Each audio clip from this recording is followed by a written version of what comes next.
Jam-packed opening monologue. All right, once again, the disgusting underbelly of the Washington, D.C. swamp and sewer and deep state is being exposed. This is a good thing. Now, as we speak, we have unelected bureaucrats all over our nation's capital. They have been and continue to work actively to undermine your 2016 vote. They all think they know better than you, the American people. They think they know better than President Trump.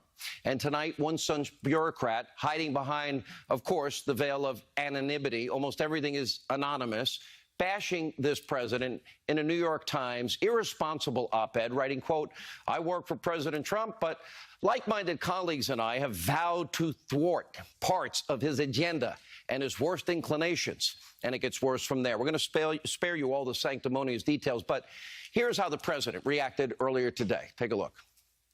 We have somebody in what I call the failing New York Times that's talking about he's part of the resistance within the Trump administration. This is what we have to deal with. And, you know, the dishonest media, because you people deal with it as well as I do, but it's really a disgrace. You tell me about some anonymous source within the administration, probably who's failing, and probably here for all the wrong reasons. No. And the New York Times is failing. If I weren't here, I believe the New York Times probably wouldn't even exist. So if the failing New York Times has an anonymous editorial, can you believe it? Anonymous, meaning gutless, a gutless editorial. We're doing a great job. There's a truth there. The New York Times, Washington Post, fake news, CNN, conspiracy TV, MSNBC, the networks. When Trump leaves office in 6 years, they're going to decline precipitously. It's going to be fun to watch. Now, the president continued his response on Twitter. He wrote, quote, "Does the so-called senior administration official really exist, or is it just the failing New York Times with another phony source? If the gutless anonymous person does indeed exist, the Times must, for national security purposes, turn him, her over to the government at once." Now, tonight, we're asking the question, all right, who is this person? Where does this person work within the administration? It's potentially hundreds of so-called senior officials in the executive branch. Does this person have access to top secret information? Is there a national security risk? Now, of course, if he or she has a problem with the president, his agenda, they should quit immediately. But if they're going to undermine the president, and it deals with intelligence, sources, methods, national security, what if the president was talking about potentially having to go to war against an enemy? Are they going to undermine that too? Now think about how profound and dangerous that can be, in spite of the gutless and cowardly hiding behind what is swamp attacks that we get every day. We've said this many times. Deep state actors, just like today's anonymous author, just one of the 5 forces constantly, never-ending efforts to destroy President Trump. This individual thinks their opinion, as a Washington bureaucrat, matters more than your vote, the American people that voted in 2016. Now, this person thinks they know better than all of us, the smelly Walmart people, the ones that are irredeemable deplorables clinging to our God, our guns, our Bibles, and our religion. That's what they think of us. On the bright side, the op-ed is a very good sign that the president is keeping his promise, and every day he's trying to drain this swamp and this sewer. And you see the swamp reacting this way. In the end, hear me out, this is great for the country because things need to change. And without a doubt, the good news is the president's keeping that promise.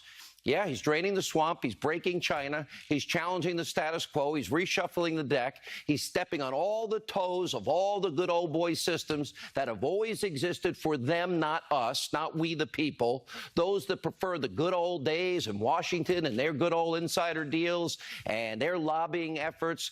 They're freaking out because they see that their power is slipping out of their hands. And whoever this anonymous super patriot is who wrote this anti-Trump hit piece in the New York Times, I would argue dangerously published, is nothing more than a swamp sewer creature who can't stand that there's a new sheriff in town. This means the president's effective.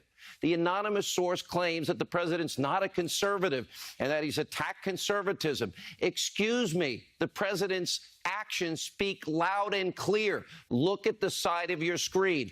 Let's see. Record tax cuts. Oh, conservative originalists on the court, a real push for border security. Let's see. We've got the individual mandate gone, burdensome regulations on businesses gone, millions of people, 4 million off of food stamps, 4 million new jobs created, and I could keep rolling throughout the show. Real promises made by the president, more than any president in our lifetime, keeping his word. And let me speak directly to the author of this article, whoever you, he, she may be.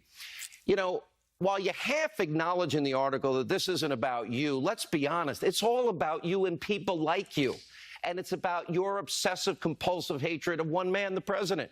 You're supposed to have, if you go into that White House every day or any of the surrounding buildings, you are supposed to serve your country and the agenda that the American people voted for.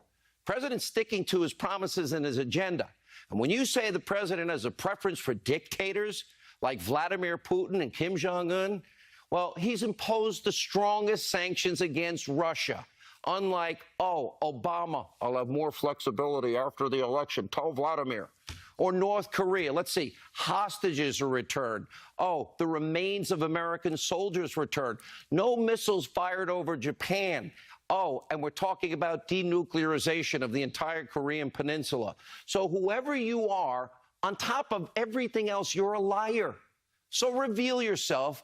Come on the show, have some guts, be courageous, instead of hiding behind an anonymous column, you know, kind of like the Woodward book. It starts out, I can't, this is all deep background. Nobody's going to reveal themselves, but I taped it. Release the tapes. Let's hear them. Let people identify themselves. Either way, this is where you, the American people, need to come in on this. This needs to be a wake-up call. You need to understand the swamp and the sewer of D.C. is desperate. It needs some serious draining. The president can't do it all on his own. And it's not going to happen in 62 days if Nancy Pelosi becomes the Speaker of the House. If the Democrats take back control of the House, we know they want to impeach the president. That effort will be in full effect. Just this weekend, if you don't believe me or Maxine Waters, just listen to Senate Minority Leader Chuckie Schumer vowing to do this very thing, and we've got it on tape. Take a look. When y'all going to impeach Trump? Sooner the better. Sooner the better. That's not answering the question. Got to get a few Republicans. We're trying. We're both. Democrats are on your side. Okay, Democrats, pay close attention. There's no vision for America. There's no plan to help make the economy stronger. No vision to make us tougher on foreign policy. They're not talking about the forgotten men and women in this country. Remember, 4 million more working, having jobs, manufacturing jobs that Obama said are never coming back are back. 4 million Americans, fewer Americans on food stamps. But to the Democrats, the swamp creatures, this is all a political game. All they care about is power. And power to them is impeaching and getting rid of President Trump and stopping what is his successful track record and agenda. And you got, of course, their best allies, the mainstream media. They are the propaganda wing of all things Democrat. They're acting as the devout extension of the Democratic Party. They want the president impeached. And, of course, tonight's anti-Trump media obsession is one every single day, surrounds the New York Times op-ed. Every day, crisis to crisis to crisis to crisis. Here's today's crisis. Take a look. Anonymous hit in a stunning new op-ed in the New York Times. Now, this op-ed in the New York Times, written anonymously. An anonymous op-ed. An anonymous person wrote this. The senior official has written an anonymous op-ed. This anonymous op-ed. An unprecedented op-ed from an unnamed current Trump administration official. An anonymous op-ed. Who wrote this? Anonymously. It's anonymous. An anonymous. Anonymity. Anonymous op-ed. All right. Meanwhile, earlier this week, the abusively biased press, okay, they were on a completely different anti-Trump topic. That day's, well, crisis was Bob Woodward's new book. Oh, filled to the brim with rumors, speculation, hearsay, and tons, matter of fact, in his own words, hundreds of anonymous sources. Here was the earlier crisis in the week. By the way, what day is today? Wednesday. Not that long into the week. Take a look.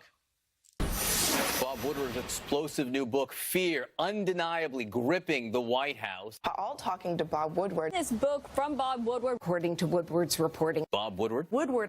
Bob Woodward. Woodward. Bob Woodward. Woodward. Woodward. Woodward.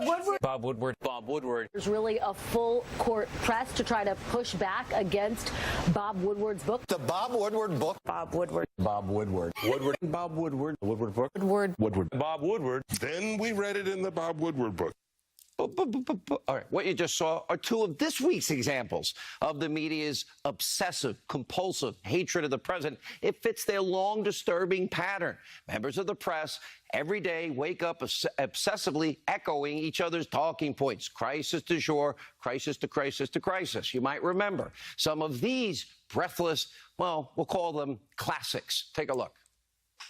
A dizzying 24 hours in the Russia investigation. Russia. Russians. Russia, Russia, Russia. Russians. Russian government. Donald Trump has turned the Oval Office into a hole. Holders built this country 110 years ago. Whole comments. Whole countries. Hole. Whole house. Do you think these countries are Every hour that passes, we get more from Michael Wolff. I read this book, and we're going to talk about it. This book, Fire and Fury. Michael Wolff. Author Michael Wolff. Michael Wolff, his new book. Michael Wolff. The Stormy saga takes a dramatic turn. Stormy Daniels. Stormy Daniels. You had a he said, she said between the president and Omarosa. Omarosa Manigault Newman. Omarosa.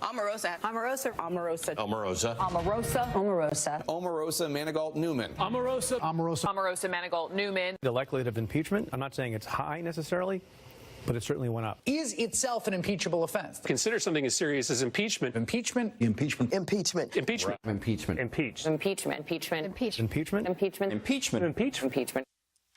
They're all sheep. You know, they're like drug addicts. I mean it. Every day they need to wake up hating Trump about something. And they're also sheep. They all echo each other. It's an echo chamber. And I got to be honest, it's a sick obsession. Where do they ever talk about the success of the president? Greg Jarrett has had the #1 best-selling New York Times book in the country. So has Judge Jeanine Pirro, #1 in the country. We've exposed more corruption on this show, the biggest abuse of power scandal. When do they ever talk about that? Yeah, we're #1 in cable. Thanks to all of you. We don't ever take that for granted.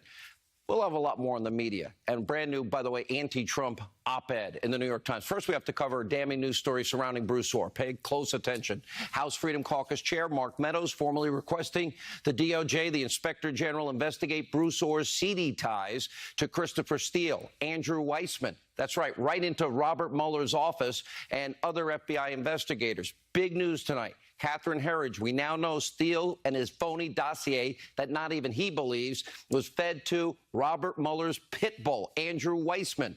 And, of course, the conduit, Bruce Orr. We know that Bruce Orr, once the fourth-ranking official, highest-ranking official in the DOJ, maintained contact with Steele even after the FBI fired him for lying and leaking. And we know that Bruce Orr's wife, Nellie, oh, yeah, she worked at Fusion GPS. They're the ones that got the money from Hillary and the DNC, funneled through a law firm.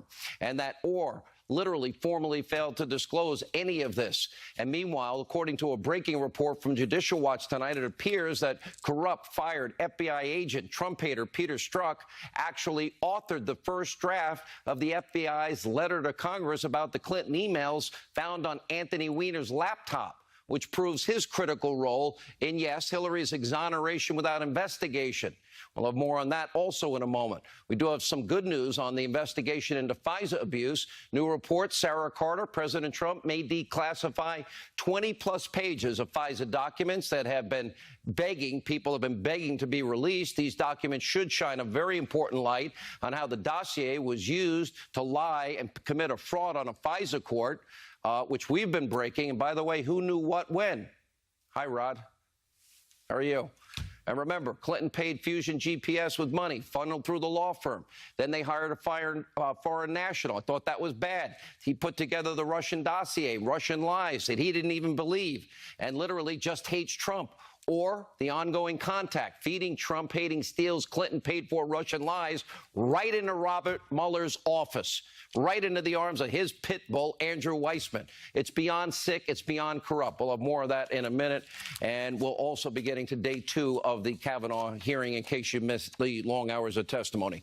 Joining us now, he is himself the author of a #1 New York Times best-selling book. Yes, there it is, The Russian Hoax. Yeah. Greg Jarrett, congratulations. The illicit scheme to clear Hillary Clinton and frame Donald Trump. Joe DeGeneva is with us. Sarah Carter, investigative reporter, is with us. Good to see you all. Sarah, let's start with the news. It's now literally Bruce Orr, Christopher Steele are creeping right into Bob Mueller's office. The ever so ethical Andrew Weissman. How interesting. We've talked so much about him. Oh, and, you know, Bruce Orr, all of these revelations came from the emails and notes that Congress was able to obtain because of their oversight authority to find out what was really going on. And all of a sudden, here is Andrew Weissman once again. Before he joins Mueller's team, he's in communication with Bruce Orr. He's head of the crime fraud division, and he knows everything that's going on, Sean. And he's relaying that information, obviously, to somebody else. This is why Congress wants an investigation. This is why Congressman Meadows sent a letter to Attorney General Jeff Sessions demanding that John Huber, the prosecuting attorney, and Inspector General Michael Horowitz investigate Bruce Orr, his connections with his wife, that conflict of interest, his communications with Andrew Weissman. And what about declassifying these documents, which I hear Go ahead. Yeah, this is even bigger.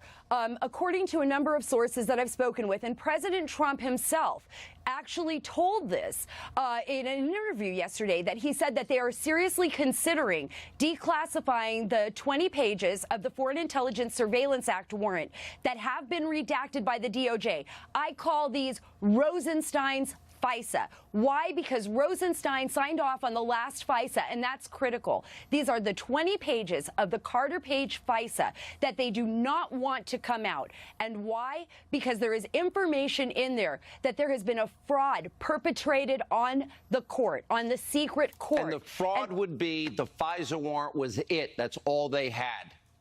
Now, let me go to Joe DeGeneva, and then we'll get to Greg. This now, if that is in fact true, the next question will be, did they ever make an effort to verify or corroborate? I think the answer will be, at best, limited and no, which means that they purposely committed a fraud on 4 FISA court judges, that they politicized the Department of Justice and the FBI. Where do we go from there, Joe? Well, see, here's the problem. It's fairly obvious that a fraud was committed on the court. All of this evidence is there. There isn't any doubt about it. So the question is, why isn't Huber conducting a grand jury on this? He was supposed to be looking at this in Uranium One.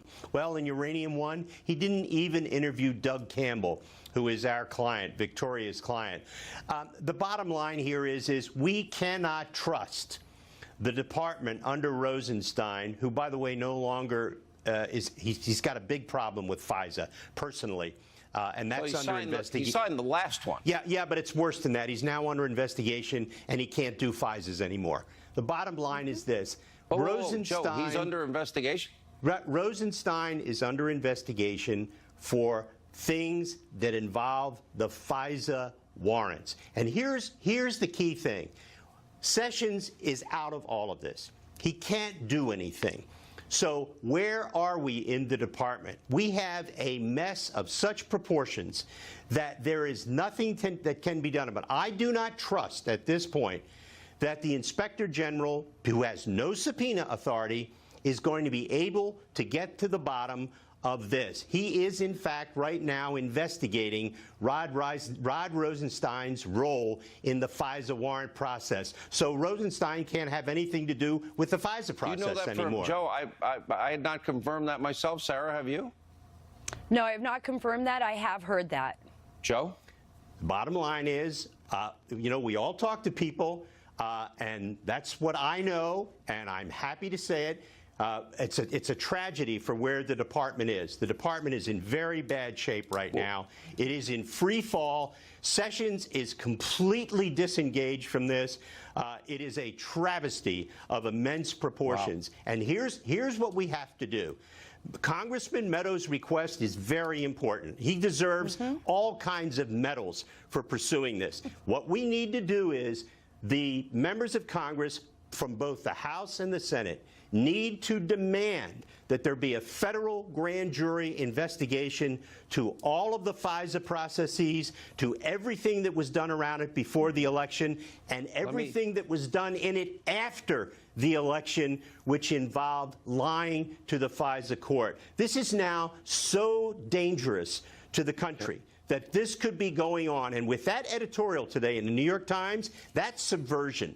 What you are reading in the New York Times editorial is subversion, that someone thinks that they can thwart an election. The president must declassify these 4 sets of documents that Congress has been asking for, is entitled to, and the American public needs to see. If he does that, this will expose a level of corruption that by the government, the FBI and the Department of Justice, in targeting Donald Trump that will stun the American people. The president is being misled by the intelligence community. Maybe it's the DNI, maybe it's the FBI director, but I guarantee you that the information they claim is classified is not truly classified or top secret. If they order a pizza, it doesn't have anything to do with it should be classified and top secret. So you are hearing what I'm hearing, what Sarah's hearing, and now Joe's taking it to another level. This will destroy. It will. It will exculpate the president and incriminate the people at the Department of Justice and the FBI who used false intelligence knowingly to target the president of the United States to undo the election results. Wow. Here. Unbelievable night. Stay with us.